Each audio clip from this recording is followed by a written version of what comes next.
Good morning! Beautiful day with me, Bilyonaryo Master Hans Kua. Ito po ang horoscope ng araw ng Thursday, August 21. Simulan natin sa mga pinanganak ng Year of the Rat. Iwas away sa katrabaho, kahit mga simpleng biro, pwedeng pagmulan ng sama ng loob, pink at 7. Kay Ox naman tayo, huwag mong gamitin panakip butas ang isang taong loyal sa'yo. Bad karma yan, lalo na ngayong ghost month, cream at 2. Kay Tiger naman tayo, bawasan ang pagiging dominant. Ghost month favors humility. Green at 9.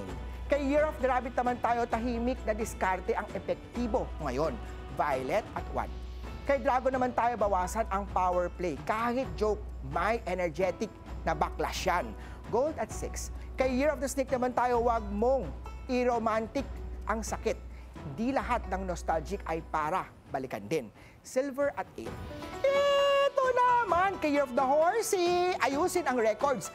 Ghost month, dislike kalat at overdue. Yellow at 3. Kay Year of the Sheep naman tayo, maglakad-lakad kahit 10 minutes lang. Iwas, parinigas ng pakiramdam. Blue at 5. Kay Year of the Monkey, iwas marites na energy.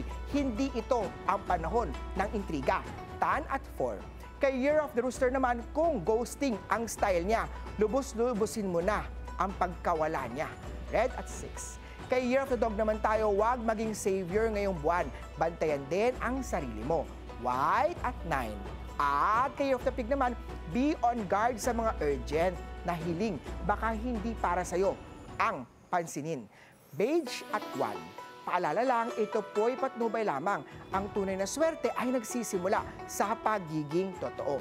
Abangan araw-araw ang horoscope of the day. Dito lang po sa Beautiful Day with me, Master Hans Kua.